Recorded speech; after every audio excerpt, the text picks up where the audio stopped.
Ok, c'est gamin. Tous, enfants comme adultes, cherchent du diamant. Surtout du diamant industriel qui abonde ici, en plein centre du Congo. Ces rivières coulent sur les hauteurs de Mbuji-Mayi, une ville du Kasaï oriental. Ils viennent par milliers, par dizaines de milliers, arracher à la boue de petits morceaux de minerai. Hommes, femmes, de tous âges, de toutes conditions, et des enfants.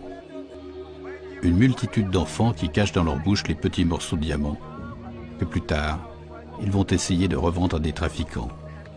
En majorité, ils ont été abandonnés ou rejetés par leur famille. Leurs parents ne pouvaient plus les nourrir, ou n'en voulaient plus, comme des objets inutiles qu'il faut écarter. Parmi eux, parmi ces pauvres des pauvres, d'autres encore, sous le coup d'une accusation dont ils ne peuvent se défendre et qui brise à tout jamais leur jeunesse et peut-être leur vie. Papa et maman m'ont chassé de la maison en me disant que je suis sorcière. Alors, je traîne dans les mines. Et tu es parti seul? Ils m'ont chassé avec ma sœur. Et toi, quel âge as-tu? 10 ans. Qu'est-ce que vous faites sur la mine? On ramasse du gravier, on le tamise. Après, on essaie de vendre les diamants. D'autres acceptent l'accusation. Ils sont des démons, en sont persuadés. On le leur a répété depuis toujours. Ils n'en doutent plus. Oui, nous sommes sorciers et nous allons danser près de la rivière. On danse toute la nuit. Tu as déjà vu le diable? Oui, j'ai déjà vu le diable.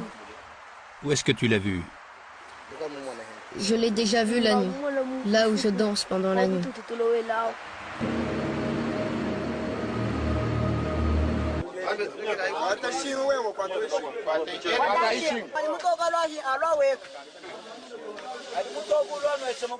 Ceux qui acceptent d'aller en bas, malgré les risques, touchent la même part de diamants que les adultes.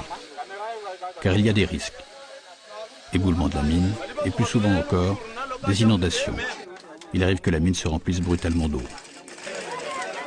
Chaque remontée met toujours une vingtaine de kilos de gravier, susceptibles de contenir des diamants.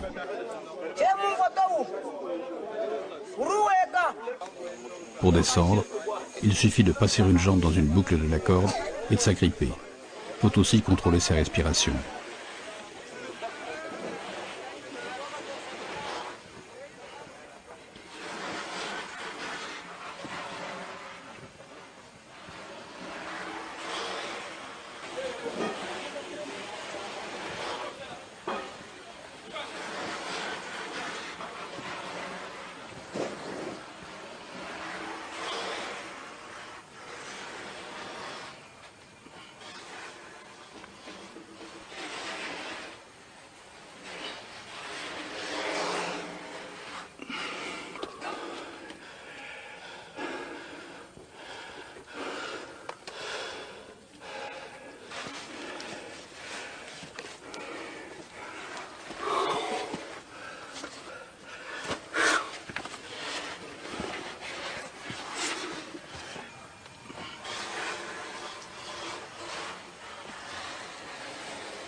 Ce jour-là, ils sont deux au fond de la mine. Jembo, 13 ans, et lui, plus âgé.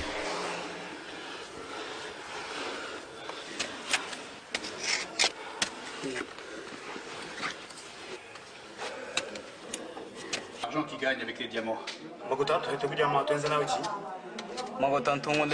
Si je travaille au fond de la mine, c'est pour pouvoir acheter des vêtements, des chaussures, et aussi acheter à manger. Bon, tirez! Tirez!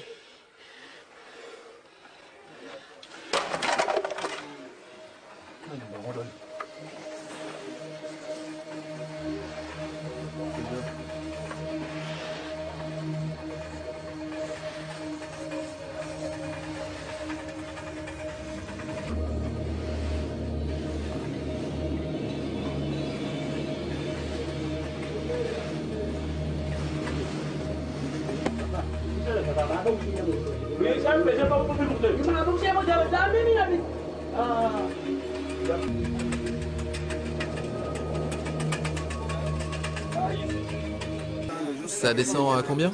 Jusqu'à 60, 62 mètres. Et ce n'est pas tout le monde qui descend. Ceux qui entrent, ils peuvent faire longtemps, voire même veiller, faire 12 heures de travail. Et d'autres, ils font 20 minutes, ils sortent, ils s'échangent. Ça dépend des bonnes respirations. Un bon organisme qui respire des poumons bien importants. Il y a des enfants sorciers, les enfants abandonnés.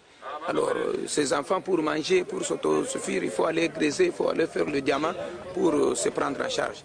Les enfants déjà renvoyés de leur toit conjugal, alors c'est ça, vous voyez des enfants dans la mine. Tout à côté, le chef du village où se trouve la mine. Et que faites-vous avec les enfants sorciers?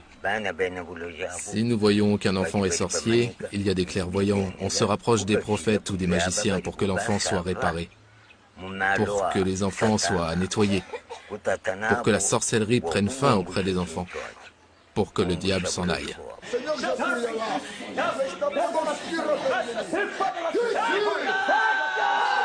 Des parents accusent leurs enfants d'être des sorciers pour pouvoir s'en débarrasser. D'autres croient vraiment qu'ils sont possédés par le diable. Cela les amène dans des séances de désenvoûtement dès leur plus jeune âge.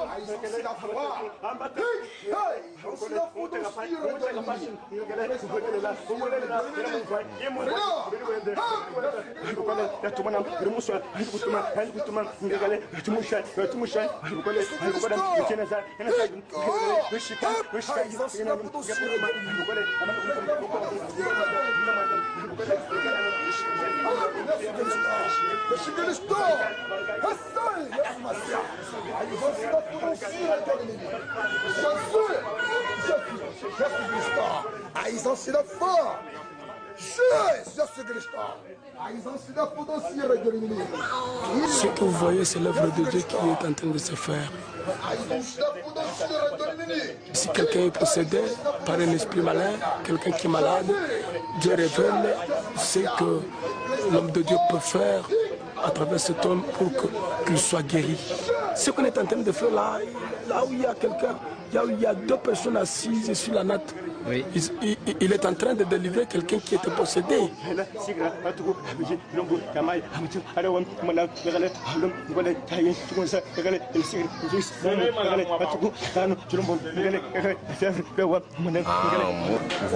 J'écris ce qu'il faut pour délivrer un enfant qui a la tête malade. Dieu donne la solution pour le guérir. Du sel, des huiles et des oignons qu'il faut séparer et puis préparer. La sorcellerie est une puissance démoniaque que Dieu délivre. Mais ça dépend maintenant de la volonté de celui qui est possédé. S'il arrive au Seigneur, on prie pour lui. Le Seigneur montre ce qu'on doit faire pour lui afin qu'il soit délivré. Celui qui ne veut pas être délivré, abandonne la prière. N'a pas besoin de Dieu. Celui-là peut aller en cours de route, il peut aller au marché. Aller au marché. À Mbuji-Mayi, cela a un sens bien particulier, cela veut dire quitter le monde normal. Mbuji-Mayi est une ville tentaculaire de la République du Congo, au centre de la zone diamantifère. Et partout, des églises, innombrables, tonitruantes.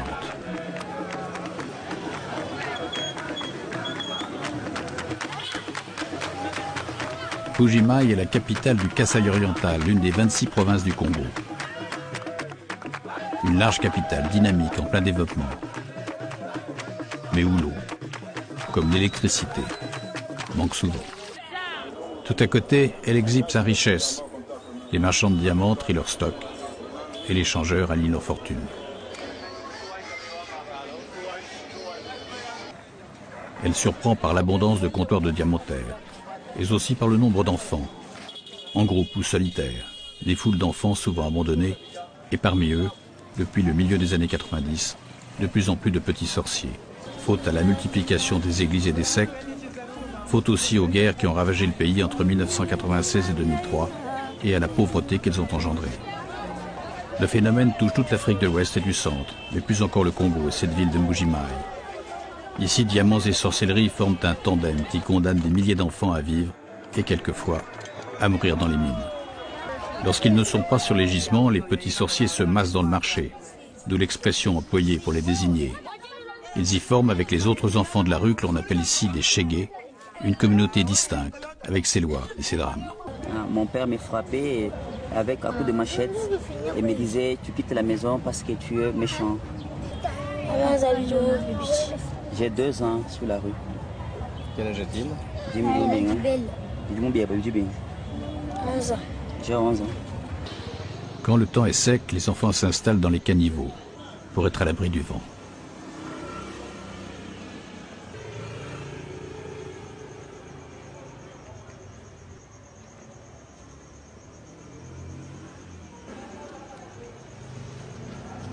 Pourquoi tu es ici dehors? C'est maman qui est venue me laisser. Ta maman qui est venue te laisser ici? Pourquoi? Parce que papa est déjà mort. Maman a pris l'autre mari. Ce mari-là a dit à maman qu'il ne prendra pas les charges de l'autre enfant. Quand tu vas me mort de mon enfant, tu vas pour les charges de mon enfant. Encore maman a lève ce mari-là parce qu'il a beaucoup d'argent. Et maman a refusé moi. Maman t'a refusé toi? Tu étais seule chez toi ou bien il y avait aussi tes grands frères, tes petites soeurs? Tu étais seule? J'étais seulement seule. Tu étais seule, hein? Maintenant, quand maman a pris l'autre mari, elle a aussi d'autres enfants avec ses papas-là. Et moi aussi, j'ai dit que maman n'est mis pas au monde. Quand elle va mieux au monde, tous ses enfants, ça va mourir. Les enfants vont mourir. C'est toi qui veux assez que les enfants meurent parce que maman t'a laissé. Est-ce que tu es sorcier quand tu dis ça? Non, non. Tu n'es pas sorcier.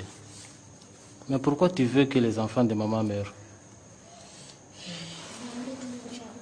C'est la sorcellerie, non? Ah. Tu étudiais? Seulement auparavant. Auparavant, hein?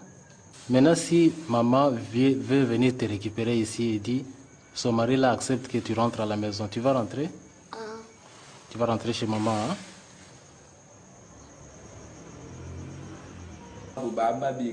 Les mamans, elles appellent les prophètes et les marabouts pour leur dire que leurs enfants sont des sorciers. Et les prophètes leur donnent de l'argent et les enfants sont abandonnés dans les marchés.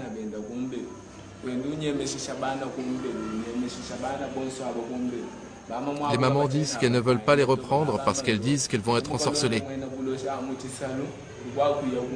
Les enfants, on les appelle les enfants du marché. Mais un marché, ça n'a jamais mis un enfant au monde. Tous les matins, un pasteur réunit des enfants sorciers sur un emplacement du marché.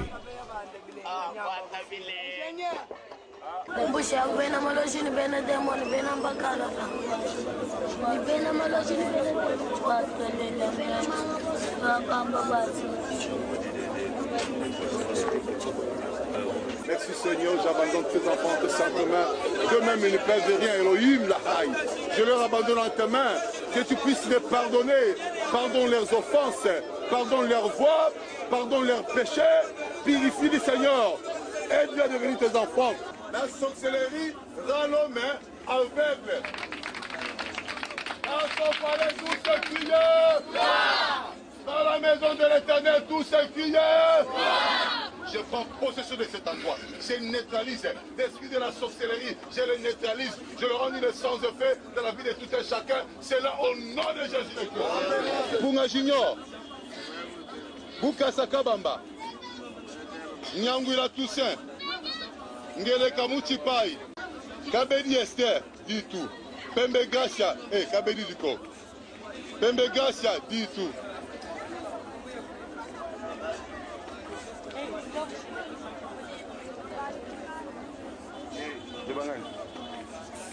Benjamin.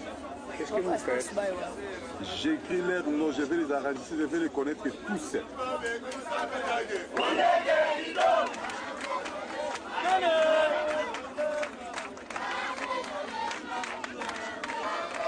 La sorcellerie, c'est une maladie pour moi. Moi, quand quelqu'un est sorcier, même si sa sorcellerie est de comment, je suis capable de saisir la sorcellerie là et de donner la délivrance au nom de Jésus. Parce que Christ nous a donné la capacité de faire ça. Et comment savez-vous que ce sont des sorciers? Vous dites? Comment savez-vous que ce sont des sorciers? Bon, la sorcellerie c'est un esprit. Et écoutez, je vais vous dire que l'homme est esprit. L'homme est esprit, l'âme dans un corps de chair. Comme l'homme est esprit, nous combattons l'esprit par esprit. Comme nous avons l'esprit de Dieu, nous voyons réellement l'esprit qui dérange l'homme que c'est la sorcellerie. Ils sont tellement nombreux et souvent ce sont des petits enfants. Hein. La plupart opèrent à partir de 8, 9, 10 ans et les grands ils ne se font pas vraiment sortir. Ce sont les grands qui envoient les petits pour faire les opérations. Il vous trouve en train d'acheter, il les met dans les sacs, il prend les sacs, il s'en va, fait que vous restez, vous courez. En tout cas, il est déjà parti comme ça. Ces images ont été tournées par une télévision locale. Elles montrent les événements de 2004. Cette année-là, des enfants de la rue sont accusés de tentative de viol. La foule leur donne la chasse. Ce samedi, des groupes de créateurs du diamant auxquels se sont joints d'autres couches sociales se sont mis à rechercher les vrais ou faux chégués dans le but de les punir ou les exterminer tout simplement. C'est ainsi que l'on a observé des scènes incroyables. Cette chasse va durer plusieurs jours. 40 enfants seront assassinés. La plupart lynchés, aspergés d'essence et brûlés vifs ou tirés au fusil comme du gibier.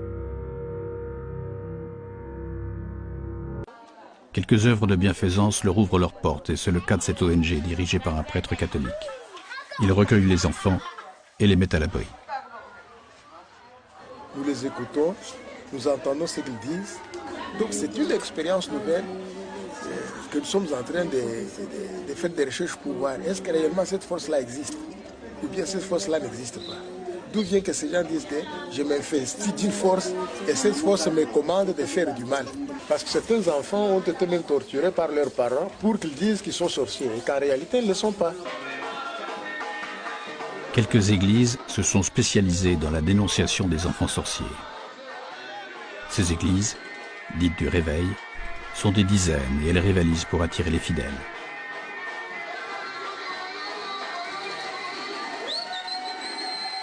Il y a aussi des sorciers là où tu travailles.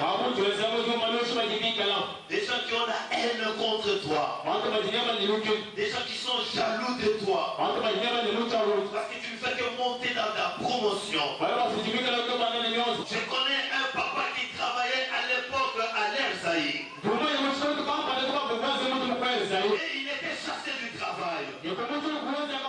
Pourquoi? Parce qu'il y avait une personne dans sa maison qui l'avait enchaîné. Il était lié quelque part.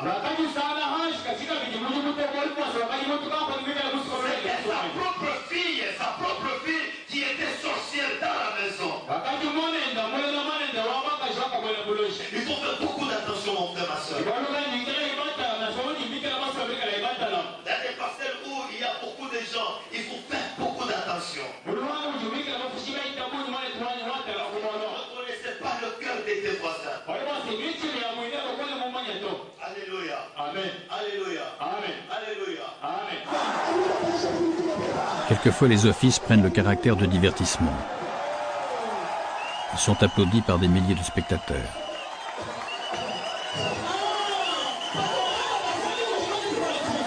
Les prédicateurs donnent de leur personne pour provoquer les dons. La plupart se sont autoproclamés pasteurs ou prophètes. Nous sommes sous l'onction de Dieu. Au nom de Jésus, il faut donner à Dieu. Si vous donnez, vous serez bénis au nom de Jésus. Alléluia. Alléluia.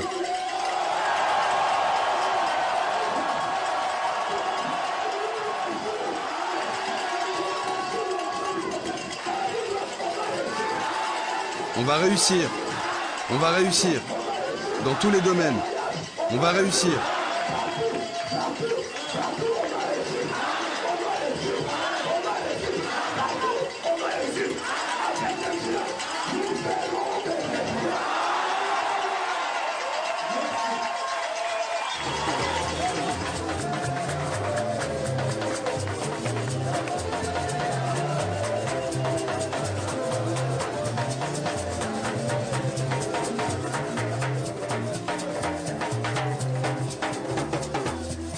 enfant sorcier, c'est un enfant qui est possédé d'un esprit mauvais, un esprit démoniaque.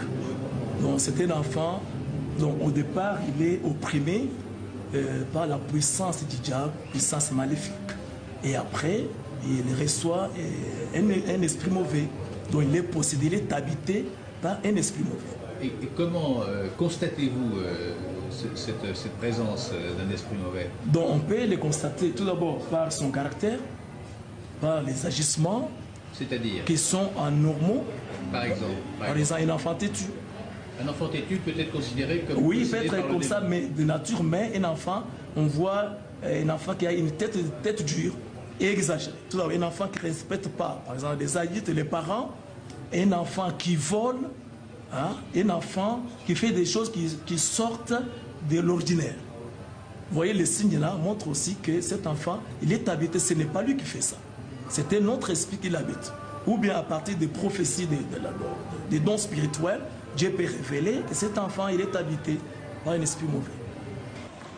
Malheur à l'enfant dont le père ou la mère est mort soudainement. Il peut être accusé de l'avoir bouffé. Bouffé, autrement dit, assassiné. Exemple, ce chauffeur de taxi. Comment vous pouvez croire que l'enfant peut devenir sorcier? Qu'est-ce qu'il prouve réellement? Moi j'étais taxé, mais je ne l'ai jamais connu. Je ne sais pas comment on sorçait. En fait, on ensorcelle quelqu'un, je ne sais pas. J'étais un enfant sorcier. J'étais taxé comme ça quand j'étais encore enfant. Qu'est-ce qui s'était passé? C'était juste après la mort de mon père. La famille est venue en disant que c'était nous, les enfants, qui avons bouffé notre papa. Et c'était vraiment terrible à cette époque-là. C'était terrible. C'était insupportable. Personne ne pouvait supporter cela. Je me rappelle, en fait, quand on était avec des amis, un jour, une amie qui vendait des cacahuètes, des cossèques de manioc, je touchais seulement à ces histoires. Il faut voir comment elle s'était enflammée. Elle m'avait dit, mais toi, sorcier, tu as touché à mes histoires, personne ne va plus acheter. Et c'était terrible, juste à ce que quelqu'un est venu, je ne le connais pas, il a pu payer l'argent qui revenait. Et à cette femme, à cette fille, c'était une amie, c'était terrible. Certains enfants travaillent en solitaire. Ils tamisent tout ce qu'ils trouvent, partout. Et là encore, quelquefois avec succès. Ils tamisent dans ce marché à quelques centaines de mètres des premiers comptoirs d'achat.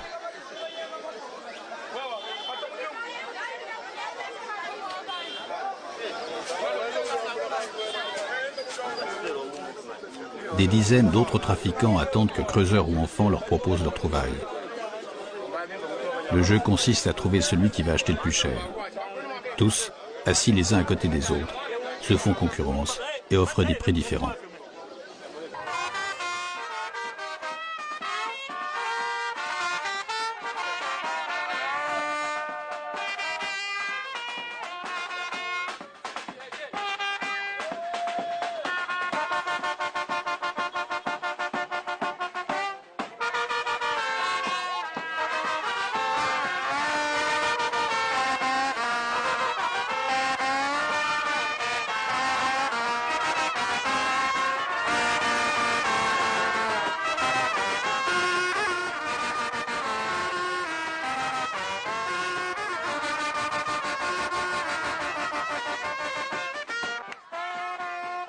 Le concert se termine par une distribution de billets de banque.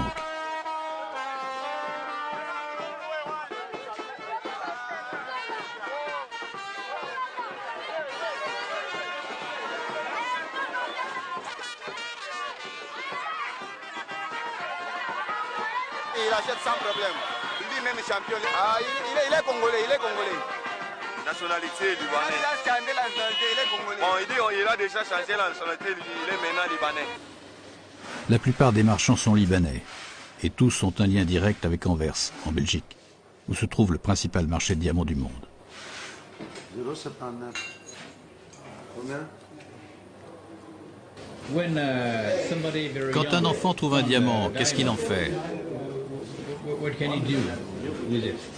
Il le donne à son père. Vous le savez, ils en trouvent même sur le sol. Alors, il le donne à son père, à sa famille. Son père va le prendre et venir le vendre. Une certification administrative, conforme à la réglementation internationale, permet une traçabilité des pierres à partir des comptoirs comme celui-là, d'honnêtes creuseurs, mais peut-être aussi de jeunes enfants ou des bandits.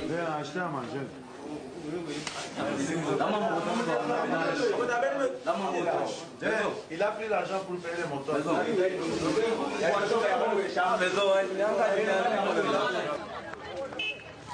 Et là encore, une distribution de billets affirme la prospérité du comptoir.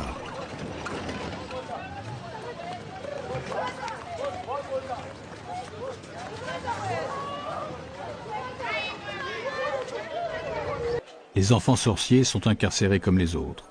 Ceux-là, filmés alors qu'ils sont sur le point de passer en jugement, sont accusés d'avoir agressé des jeunes filles. L'enfant ne peut pas être arrêté pour la sorcellerie, mais il est arrêté pour un manquement prévu dans notre loi. La sorcellerie, c'est la base même de l'abandon de l'enfant par les parents. Dans les actes de détention, on ne peut même pas mentionner cela. On ne peut même pas mentionner parce que c'est lui qui a imputé son enfant de la sorcellerie. Il ne s'est pas plaint. Nous prenons l'enfant en cours de route, arrêté par les juges de paix.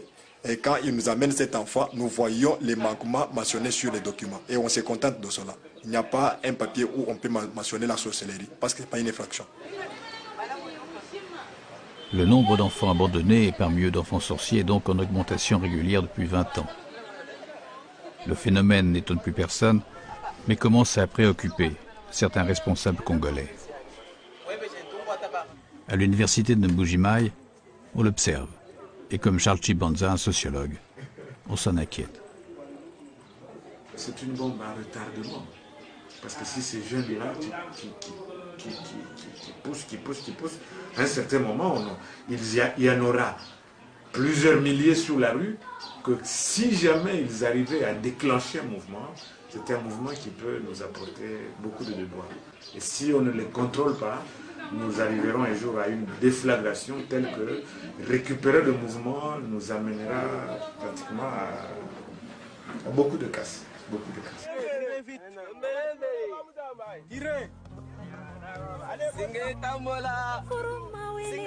Ignorant les interdits, les enfants continuent à descendre au fond des mines. Ce sous-sol, malgré les trésors qu'il renferme, ne permet pas de nourrir la population du Kasaï. Bien au contraire, le diamant est un facteur de désintégration sociale. Les creuseurs font confiance à leur chance. Ils espèrent trouver les pierres qui leur permettront de faire fortune en peu de temps.